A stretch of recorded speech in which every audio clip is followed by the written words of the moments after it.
Hey there, beautiful souls. Welcome to Love on Record, the show where we turn up the volume on kindness, empathy, and love in action. I'm so excited to introduce your host, Wendy White, founder of Let's Choose Love and Continuum Consulting, and I'm even more thrilled to have you joining us today. Every episode will be diving into the stories of everyday heroes, amazing humans doing extraordinary things, spreading kindness and making our world just a little bit brighter. Today's guest is the amazing Roshan, a trailblazing changemaker who founded a nonprofit while he was still in high school. Through his organization, TechnicBox, Roshan is transforming lives around the globe by unlocking the power of STEM education for underrepresented communities. With a heart full of determination and a mind built for innovation, Roshan's journey is all about turning obstacles into opportunities. His all-inclusive project boxes empower young dreamers to reach for the stars, no matter their circumstances. Get ready to be inspired as Roshan shares how he turned challenges into fuel for change and how he's building a future where every child can learn and create. So whether you're on your morning commute, cooking up something delicious, or just taking a break, let's kick back and be inspired to make kindness the soundtrack of our lives. Because after all, love is a choice. And here at Love on Record, we're making it loud and clear.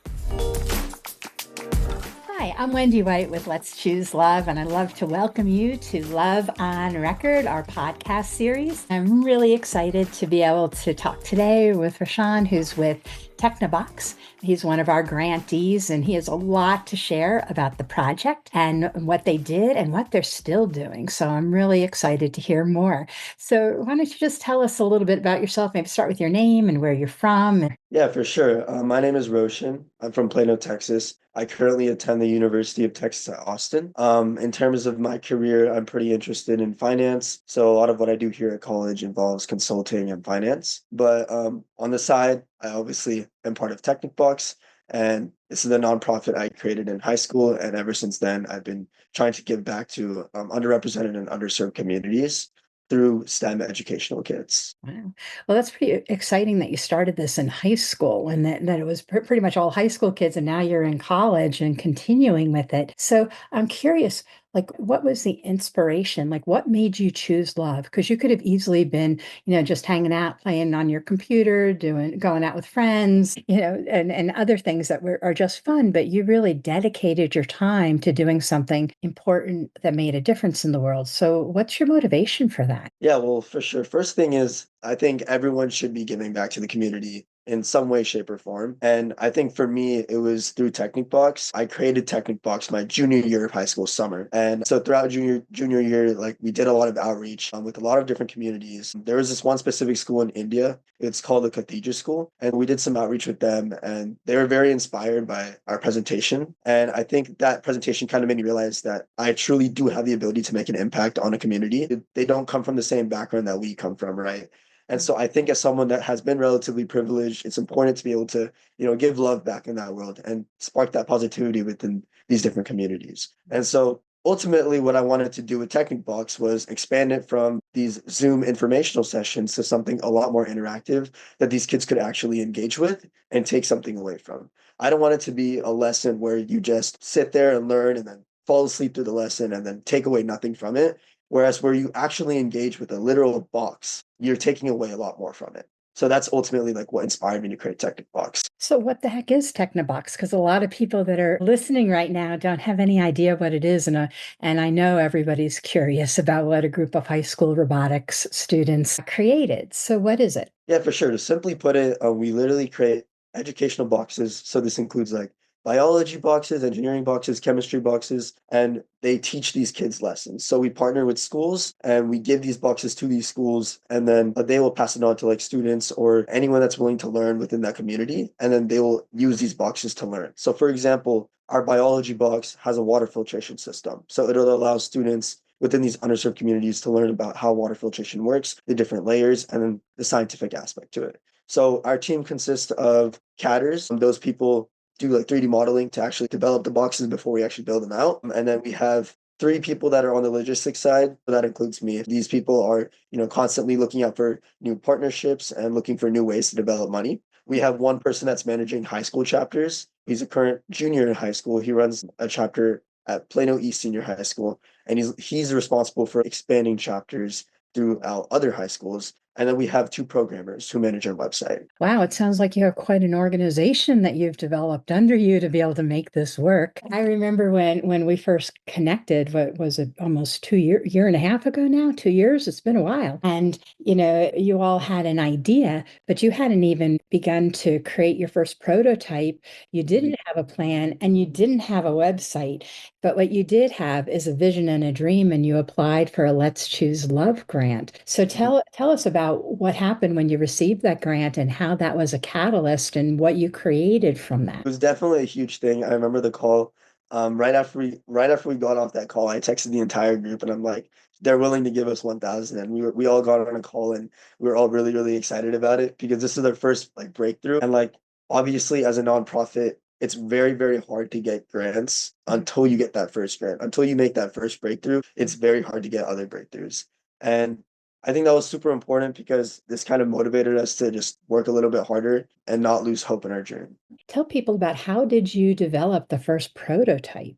So the first prototype was actually a microscope kit. And so the way we went about this was we kind of just brainstormed on our own, did our own research, and saw what could entail with biology.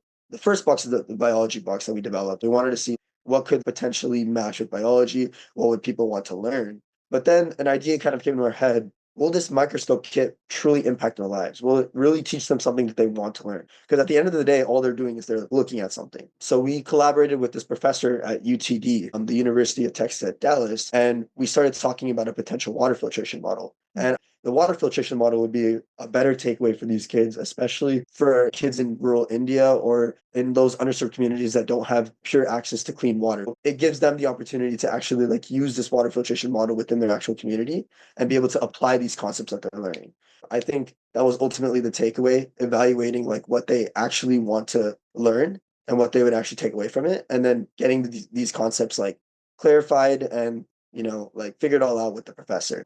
And I remember when you got the $1,000 grant, it comes with not only the money, but in our Let's Choose Love model, it also comes with a coach. And so I had the privilege of coaching you all from the very beginning. And I remember all the Zoom team meetings, like late at night, because we had our time difference and y'all had school. So we were meeting in the evenings and really trying to support the design and the build out of this. And one of the things that I was really curious about was what was it that made you automatically want to bring it to India and Ukraine? And you had all of these international visions and dreams even before you had created your first box. That was one of the things that was really intriguing to me. Help me understand where the group went with that and why that was sort of a vision or a dream to bring TechnicBox globally. Honestly, there wasn't necessarily like a systematic way we went about choosing the locations. A lot of us are from India, so engaging with that community is just a lot easier when you have those connections. Ultimately, we never really followed through with the Ukraine and Africa, at least yet. India kind of happened, especially through our partnership. You linked me with Manisha, who's the CEO of Pratham USA, and that kind of gave us an entry into the Indian network. Yeah, it was really interesting because, it was so much fun to be with a group of people that had such big dreams, but yet they hadn't even created the first box yet or done a prototype.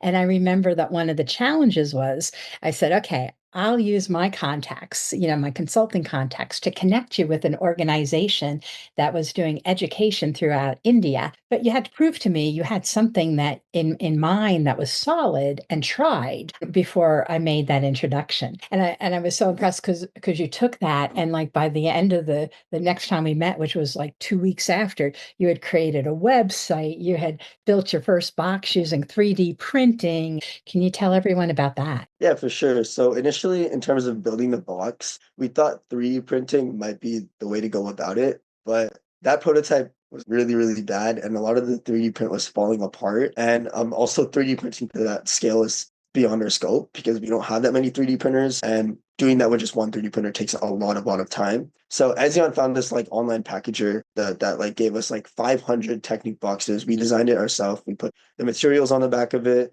put our logo on there, and then we got 500 boxes. So now we just needed the materials to simply build the boxes. And so after we got your grant, we were able to purchase a lot more of the materials. And then we try to save money. I think we ultimately came down to around $2 per box. So building the boxes wasn't too difficult. We still have a room to build a lot more boxes. But right now we're in the state of should we be building more boxes? Because we should probably build more partnerships first. We should probably see what these partnerships actually want before we just go straight to building all the boxes. For me as a coach, I learn as much from the people I'm coaching as the people, hopefully learn a little bit from me. So, I learned a lot about how to put up a website and create the logo so quickly. But you also then took those initial boxes and brought it to a school and did a test with a group. Can you talk about that initial sort of rollout Mhm. test, the TechnicBox process? Yes, we partnered with this one school and we were going to integrate our boxes with their Passar program. Unfortunately, that never went through,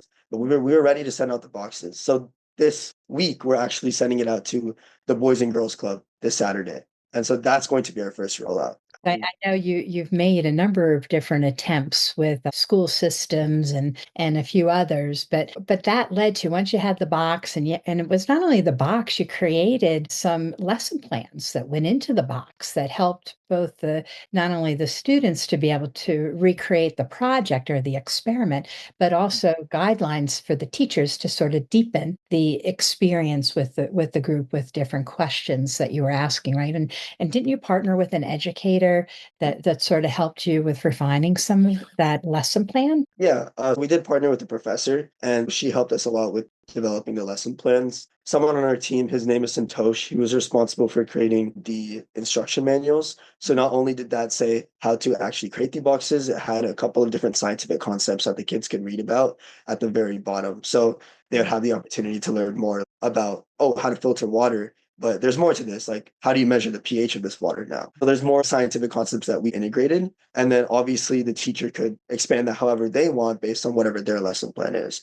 So it really just depends how we integrate it with each school on their own. But each teacher could portray it differently to their kids. I think once you had that, you had the website and you had the product designed and a prototype. I followed through with making the connection with one of our consulting firms that we do work with, which was Pratham, which is based in India but had a US branch. And I remember, one of the most exciting times in Let's Choose Love was we had a late night evening, and I think it was like in the middle of the holidays, where we had the people that were in charge of education and science for Pratham India all together with your entire team to explore how you may be able to supply these Technoboxes to India to help support their education programs. Talk to me about what it was like to be on that call and what you learned, and then what were some of the challenges you experienced even after you had the green light to go ahead with it. I think the biggest thing with that call is this was obviously our very first big pitch. And so all of us were pretty scared to like a degree. We were literally talking with like CEO of Pratham there. So,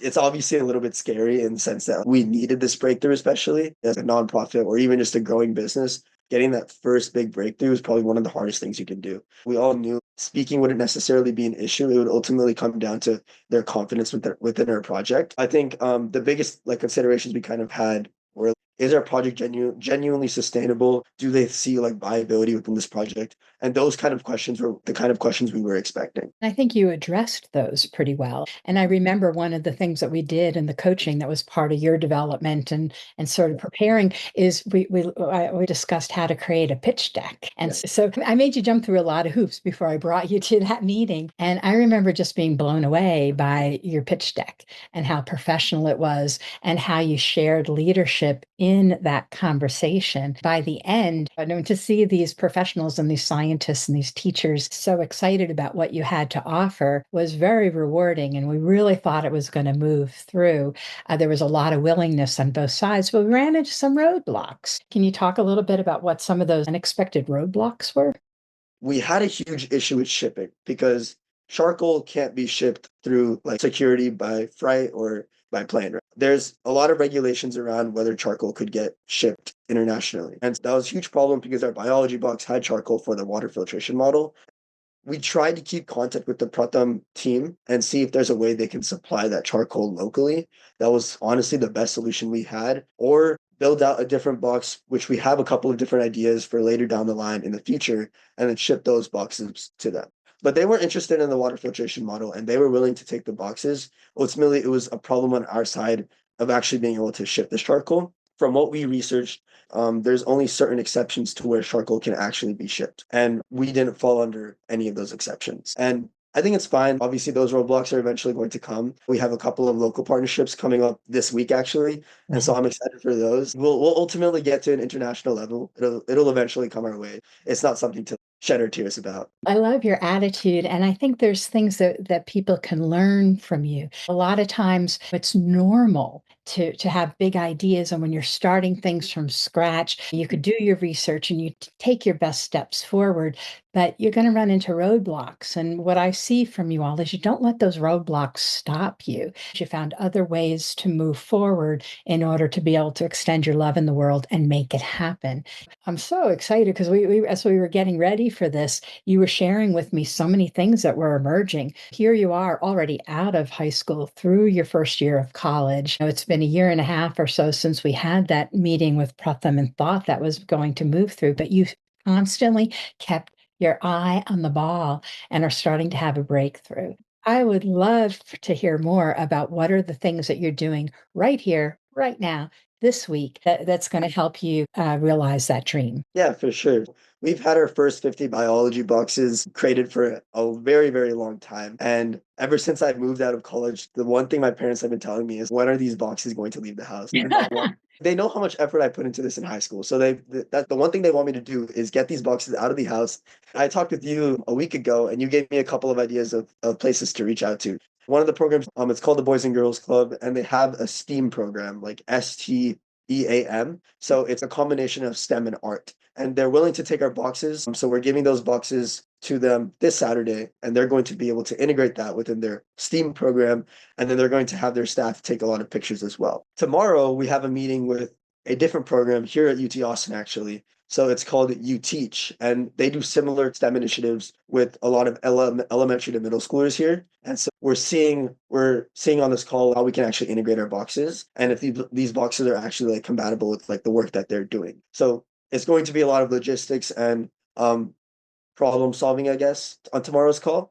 And then the last thing we have this month in general, our high school chapter has been making some progress. We're planning on having a new club meeting within the next month to build out a ton of boxes. A lot of high schoolers, they need their volunteer hours, so they could go to our meeting and then get those volunteer hours finished. And then we're also working with a couple of different schools within like the Dallas area to get a chapter established. Well, it's very inspiring on what you were able to do with $1,000 and a little bit of coaching and a lot of dreams and visions and hard work. And I can't wait to see where you take it and what the impact is going to be, because I have a feeling you all are going to go far with this idea because you know how to adjust and not get down and keep on plowing forward and removing roadblocks, which is an amazing skill to have. As we close out, what else would you want to share with the people who are listening that might help inspire them to find their passion and extend their love, or things that you've learned along the way? I think the one thing is everyone has a way that they can give love.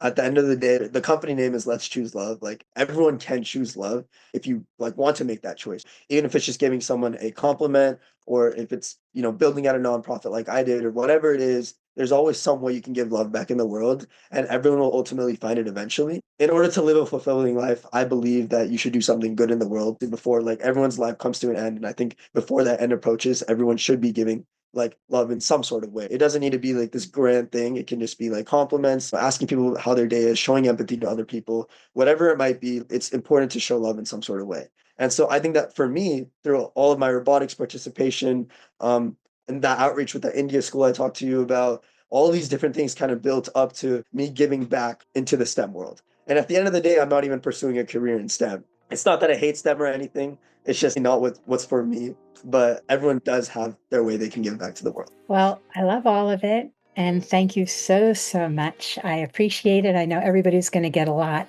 out of your story. So thank you. Thank you so much. I appreciate the podcast. Wow, what a beautiful conversation. Roshan's story reminds us of the incredible power we have to overcome, to innovate, and to uplift others through determination and heart. As we wrap up today, let's carry that spirit forward and remember that no dream is too big and no act of empowerment is ever too small to spark real, lasting change. If you're feeling inspired by our conversation, and I know you are, be sure to check out the podcast description for links to connect with us and our guests. Trust me, you'll want to dive deeper. Before you go, reflect on how you can bring more kindness and empathy into your life today. And as always, thank you for being here with us on Love on Record. If this episode spoke to you, share it with someone who could use a little extra light today. Let's grow this movement of love one story at a time. Until next time, stay kind, stay empowered, and keep making love the soundtrack of your life.